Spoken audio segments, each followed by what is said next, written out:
మాజీ ప్రధాని, కాంగ్రెస్ పార్టీ మాజీ జాతీయ అధ్యక్షులు, భారతరత్న స్వర్గీయ రాజీవ్ గాంధీ గొప్ప దార్శనికుడు, రాజనీతిజ్ఞుడని రాజ్యసభ మాజీ సభ్యులు, కాంగ్రెస్ పార్టీ రాష్ట్ర media chairman doctor Narreddy Tulasi Reddy కీర్తించారు. గురువారం వేంపల్లిలో కాంగ్రెస్ నాయకులు రాజీవ్ గాంధీ 30వ వర్ధంతిని ఘనంగా నిర్వహించారు. ఈ సందర్భంగా తులసిరెడ్డి మాట్లాడుతూ 1985 నుంచి 91 వరకు 6 సంవత్సరాల పాటు ఏఐసిసి కాంగ్రెస్ అధ్యక్షులుగా రాజీవ్ గాంధీ కాంగ్రెస్ పార్టీ అభివృద్ధికి ఎంతో కృషి చేశారన్నారు. 1984 నుంచి 89 వరకు 5 సంవత్సరాల పాటు భారత ప్రధానిగా దేశానికి ఎనలేని సేవ చేశారు. జాతి నిర్మాణంలో యువతకు ఎక్కువ ప్రాధాన్యత కల్పించాలన్న ఉద్దేశంతో ఓటు కనిష్ట వయో పరిమితిని 21 సంవత్సరాల నుంచి 18 సంవత్సరాలకు తగ్గించిన యువత పక్షపాతి రాజీవ్ అని అన్నారు.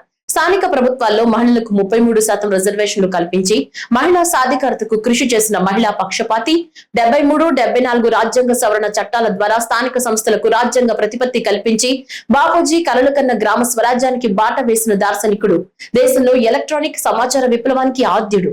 ఈనాడు ప్రతి ఒక్కరి చేతిలో టెలిఫోన్ ఉంది అంటే దానికి కారకుడు రాజు. ఈనాడు ప్రతి ఒక్కరి ఇంట్లో టీవీ ఉంది అంటే దానికి కారకుడు రాజు.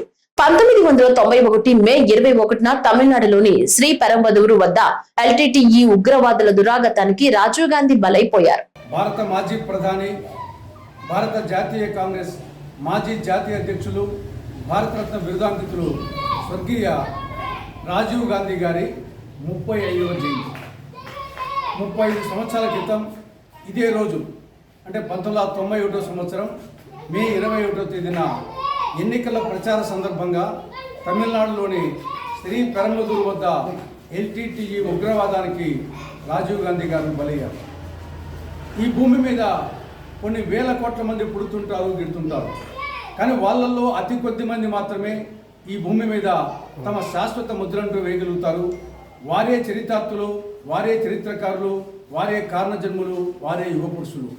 అటువంటి అతి కొద్ది మంది కోవకు చెందిన చరితార్థుడు, చరిత్రకారుడు, కారణజన్ముడు, యుగ పురుషుడు స్వర్గీయ రాజీవ్ గాంధీ గారు.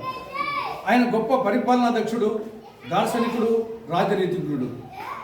6 సంవత్సరాల పాటు ప్రపంచంలోనే అతిపెద్ద ప్రజాస్వామిక లౌకిక సామ్యవాద పార్టీ అయిన కాంగ్రెస్ పార్టీకి జాతీయ అధ్యక్షునిగా పనిచేసి కాంగ్రెస్ పార్టీ పటిష్టత కోసం కృషి చేసిన అసలు సిసలు కాంగ్రెస్ నాయకుడు.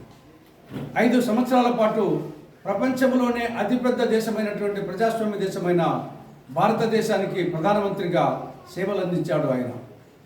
ఈరోజు ప్రతి ఒక్కరి చేతిలో సెల్ ఫోన్ ఉందంటే దానికి కారకుడు రాజీవ్ గాంధీ.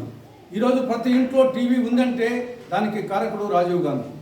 సమాచార విప్లవానికి, టెలికాం విప్లవానికి, సాంకేతిక విప్లవానికి ఆయన ఆద్యుడు. ఆయన యువత పక్షపాతి. భారత జాతి నిర్మాణంలో యువతీ యువకులను ఎక్కువ మందిని భాగస్వాములు చేయాలనే ఉద్దేశంతో ఓటు కనిష్ట వయో పరిమితిని 21 సంవత్సరాల నుంచి 18 సంవత్సరాలకు తగ్గించినటువంటి యువత పక్షపాతి స్వర్గీయ రాజీవ్ గాంధీ గారు. ఆయన మహిళా పక్షపాతి. స్థానిక ప్రభుత్వాల్లో మహిళలకు 33% రిజర్వేషన్లు కల్పించారు. ఆ విధంగా ఆయన చేసిన కృషి ఫలితంగా ఈనాడు లక్షలాది మంది మహిళలు సర్పంచులుగా, మండల పరిషత్ అధ్యక్షులుగా, జిల్లా పరిషత్ చైర్మన్లుగా, మున్సిపల్ చైర్మన్లుగా, కార్పొరేషన్ మేయర్లుగా ఉన్నారు. జాతిపిత మహాత్మా గాంధీ కలకన్న గ్రామ స్వరాజ్యానికి బాటలు వేసి 73, 74 రాజ్యాంగ సభల ద్వారా స్థానిక సంస్థలకు రాజ్యాంగ ప్రతిపత్తి కల్పించి దానికి స్థానిక ప్రభుత్వాలుగా తయారు చేశాడు స్థానిక సంస్థలను. ఆ ఘనత రాజీవ్ గాంధీ గారికి దక్కుతుంది. ఆయన జీవించింది కేవలం 47 సంవత్సరాలే. కానీ ఎన్నాళ్ళు జీవించామన్నది కాదు, జీవించిన కాలంలో ఏమి చేశామన్నది ముఖ్యం. కాబట్టి ఆ విధంగా ఆయన జీవితం ప్రతి ఒక్కరికి ఆదర్శం, అనుసరణీయం, స్ఫూర్తి.